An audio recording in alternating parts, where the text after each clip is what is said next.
Hello, Assalamu alaikum. My dear students, how are you? I am Max Rahman Bek, Assistant Teacher, Information and Communication Technology, Lakers Public School and College. Today I discuss Chapter 3, the safe use of information and communication technology. After reading this chapter, we will be able to explain how to some instrument of ICT can be safely protected. Explain safe use of ICT. Describe whether there will be any problem if too much time is spent in using computer. প্রিয় শিক্ষার্থীরা, নতুন ক্লাসে তোমাদেরকে আমি তৃতীয় অধ্যায় পড়াবো, যেখানে তোমাদের এই অধ্যায় শেষে তোমরা যা যা জানতে পারবে, কিভাবে আমরা আইসিটি ডিভাইসগুলো ব্যবহার করব, কিভাবে সেফ থাকতে পারবো এই আইসিটি ডিভাইস ব্যবহার করে নিজেকে সুরক্ষা দিতে পারবো। আমরা বিভিন্ন ইলেকট্রনিক্স ডিভাইসের বিভিন্ন ধরনের সমস্যাগুলো আমরা এখান থেকে জানতে পারবো। সম্পূর্ণ ক্লাসটি দেখবে। যদি কোনো সমস্যা হয়ে থাকে অবশ্যই আমাকে জানাবে, আমি তোমাদেরকে সেগুলো পুনরায় ব্যাখ্যা করব। তাহলে শুরু করা যাক প্রিয় students. Lesson 1, the safe use of information and communication technology. There was a time when little boys and girls were kept far away from any instrument. You can find that the time has been changed instead of keeping boys and girls out of your age away from using instrument of ICT.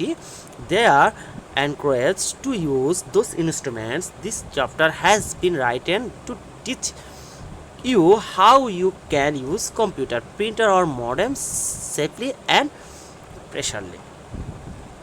একটা সময় ছিল বাংলাদেশে যেখানে বিশেষ করে 90 দশক বা তারও আগে, যেই আমরা যখন স্টুডেন্ট ছিলাম, তখন আমরা বর্তমান তথ্য যোগাযোগ প্রযুক্তি যে এত কিছু হবে, এত বিপ্লব হবে, সেটা আমাদের কল্পনাতেও ছিল না।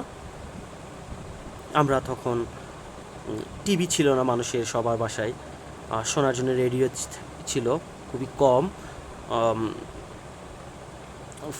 কথা বলার জন্য টেলিফোন লাইন সবেমাত্র দেখতাম। মফস্বল এলাকায় এগুলো ছিল না, কিন্তু তথ্য আদান প্রদানের ক্ষেত্রে বেশি ব্যবহার করা হতো চিঠি। আমরা মাঠে খেলতাম, ক্রিকেট খেলতাম, বিভিন্ন ধরনের গ্রামীণ খেলাধুলাগুলো করতাম। কিন্তু বর্তমানে একটা ছোট বাচ্চা যখন জন্মগ্রহণ করে, সে যখন কথা বলা শেখার আগে সে টেকনোলজি সম্পর্কে তার ধারণা হয়ে যায়। অর্থাৎ সে মোবাইল, স্মার্টফোন, ডিভাইস সবগুলোই চিনে এবং সেগুলো সে ব্যবহারও করতে পারে। তোমরা সেটা অবশ্যই জানো, বর্তমান যুগে তথ্য যোগাযোগ প্রযুক্তি বৃদ্ধ থেকে একদম ছোট বাচ্চা পর্যন্ত ব্যবহার করতে জানে, যার কল্যাণে আমরা বর্তমানে সারা বিশ্বকে গ্লোবালাইজেশন করতে পেরেছি, যেটা কিন্তু একটা সময় সম্ভব ছিল না। Those who manufacture computer know it well that today not only the adult person but also the young children use computers. So all computers are made in such way that there remains no danger or health risks in using them. The only thing about which everyone needs to be careful in the electric connection of the computer. Desktop computer always need electric connection, and the laptop computer needs electric connection on only during the time of charging the battery. We can feel electricity when its voltage is more than 50 volts. The voltage of electricity flow of our country in 220 volts, so we feel a strong electric shock when the electric wire touches our bodies in any way. Signals are not sent from our brain through the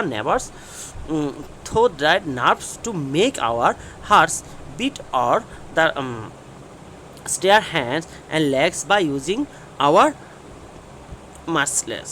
You will be surprised to know that these are electric signal which is very low. When a person gets an electric shock, a huge electricity flow through his her body.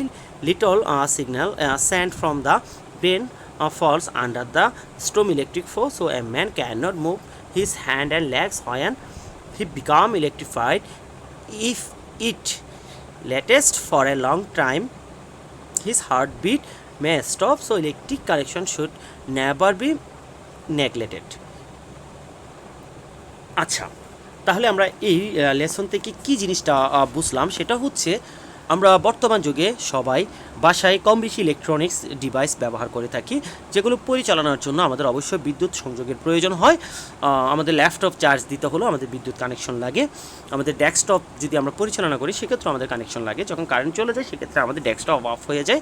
আরও smart TV থেকে নিয়ে যাই কিছু আমরা ব্যবহার করি না কেন সবগুলোই ইলেকট্রিক চার্জের সাথে যুক্ত করতে হয়। তাহলে একটা জিনিস মাথায় রাখতে হবে, যখন এখানে কারেন্টের ব্যাপার স্যাপার আসে তাহলে আমরা জানি মানুষের দেহে 50%-এর বেশি ভোল্টেজ যদি প্রবাহিত হয় সেক্ষেত্রে সে শক অনুভব করে। আর বর্তমানে আমাদের দেশে যে বিদ্যুৎ লাইন থেকে আমরা বিদ্যুৎ ব্যবহার করি সেটা হচ্ছে 220 ভোল্ট, যেটা যদি কোনো মানুষের শরীরে প্রবেশ করে সেক্ষেত্রে তার যেই সিগন্যালটা ছিল সেটা 220 ভোল্ট হলো, মানুষের শরীরে যখন প্রবেশ করে তখন সেটা পরিবাহী হিসেবে ধরে নেয়। আর পরিবাহীর মধ্যে দিয়ে যখন মানুষের শরীরে কারেন্টটা প্রবাহিত হয় সেক্ষেত্রে আমরা হাত পা কোনো কিছু বডি লড়াচড়া করতে পারি না, এবং কি আমাদের নার্ভসগুলোকে সে দুর্বল করে দেয়, এবং কি আমাদের মৃত্যু হতে পারে। অর্থাৎ যদি আমরা কারেন্টকে যদি সেফটিভাবে ব্যবহার করতে না পারি সেক্ষেত্রে অবশ্যই আমাদের প্রাণনাশের হুমকি আছে। কারণ আজকাল প্রতিটি জিনিসে ছোটো বাচ্চা থেকে নিয়ে সবাই ব্যবহার করে থাকে। অসতর্কভাবে যদি আমরা এই ধরনের কানেকশন দিতে যাই সেক্ষেত্রে অবশ্যই আমাদের বিভিন্ন ধরনের বিপদ হওয়ার সম্ভাবনা থাকে। তাহলে এই জিনিসগুলো আমাদের অবশ্যই মাথায় রাখতে হবে। যখন আমরা ইলেকট্রিক কানেকশন দেব সেক্ষেত্রে অবশ্যই সাবধানতা অবলম্বন করব। When the electric connection is proper, we need to be careful about only one matter of the computer. We have already told the processor of a computer may sometimes become very hot, and so nowadays separate fan is set over processor. Other ICs or motherboard may also become hot, so the inside temperature of a computer may be higher than outside temperature. So fan is set in every computer to push out the hot air from the computer. This fan pulls in air from outside and push out hot air. So when you will use any computer, you will have to be attentive to ensure whatever the cold air is entering inside and the hot air is coming outside. You shall have a ensure that airflow is not closed. You will be able to use your computer for a long time if you remain careful about the matter. আমাদের যখন আমরা আমাদের electronics ডিভাইসগুলো আমরা ব্যবহার করি সেক্ষেত্রে অনেকক্ষণ ব্যবহারের ফলে আমাদের কম্পিউটারের বিভিন্ন মাদারবোর্ডের বিভিন্ন যন্ত্রাংশ অর্থাৎ পেরিফেরাল ডিভাইসগুলো গরম হতে থাকে। সেই গরম যদি বেশি হয় সেখানে তাপমাত্রা বেড়ে যায়, সেক্ষেত্রে আমাদের কম্পিউটার নষ্ট হয়ে যাওয়ার একটা ঝুঁকি থাকে, এবং কি একটা আমাদেরও একটা রিস্ক থেকে যায়। সেক্ষেত্রে কম্পিউটারে আমরা যে প্রসেসর আছে সেখানে একটা কুলিং ফ্যান ব্যবহার করা হয়। তার কাজ হচ্ছে গরম বাতাসগুলো বের করে দেওয়া এবং কি ঠান্ডা বাতাস প্রসেসরের মধ্যে দেওয়া, যাতে আমাদের প্রসেসর ঠান্ডা থাকে। এবং কি আরও বাহিরে দুইটা ফ্যান ব্যবহার করা হয়ে থাকে, কুলিং ফ্যান, যেটার কাজ হচ্ছে মূলত আমাদের কম্পিউটারের অভ্যন্তরীণ যে গরম বাতাসটা আছে সেটা বাহিরে বের করে দেওয়ার জন্য। অর্থাৎ ইলেকট্রনিক্স ডিভাইসগুলো বিদ্যুতের মাধ্যমে চলে বিদায় সেখানে অনেক তাপ উৎপন্ন হয়। সেই তাপগুলো যদি আটকে থাকে তাহলে সেক্ষেত্রে আমাদের বিভিন্ন ডিভাইসগুলো ব্যবহার করতে সমস্যা হবে। তোমরা এখানে দেখতে পাচ্ছ ইলেকট্রিক প্লাগ বা সকেট, যেখানে দু ধরনের চিত্র দেওয়া আছে। একটা হচ্ছে আমাদের সেই সকেটের যে কেবল লাইনটা আছে সেটা নষ্ট ভাঙা, সেখান থেকে তারগুলো বের করে তিনটা লাইন ইয়ার মধ্যে দিয়েছে, সকেটের মধ্যে দিয়েছে। আরেকটি হচ্ছে পুরাই আমাদের যে প্লাগ আছে কেবল আছে সেই কেবলটা সেই পুরাই প্লাগের মধ্যে দেওয়া। অর্থাৎ এখান থেকে বোঝা যাচ্ছে যে একটি হচ্ছে রিস্ক থেকে যায়, যেটা আমরা এই পদ্ধতিটা ব্যবহার করেছি সেটা যদি ব্যবহার করি তাহলে সেখানে আমাদের রিস্ক থেকে যায়, অর্থাৎ আমরা শক খাওয়ার সম্ভাবনা থাকে।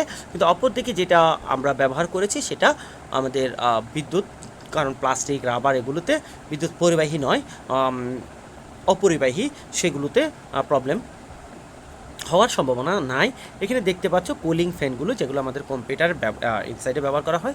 এটা হচ্ছে প্রসেসরে ব্যবহার করা হয়। আবার অনেক সময় এদিকে দেখা যাচ্ছে ভিতরের হাওয়াগুলো যাতে বাইরে বের হয়ে যায়, সেজন্য এদিকেও ফ্যান ব্যবহার করা হয়ে থাকে। আশা করি আজকের ক্লাসটি সম্পূর্ণ দেখেছো, বুঝেছো। যদি কোনো প্রবলেম হয়ে থাকে অবশ্যই আমাকে জানাবে। আজকে এতটুকুই।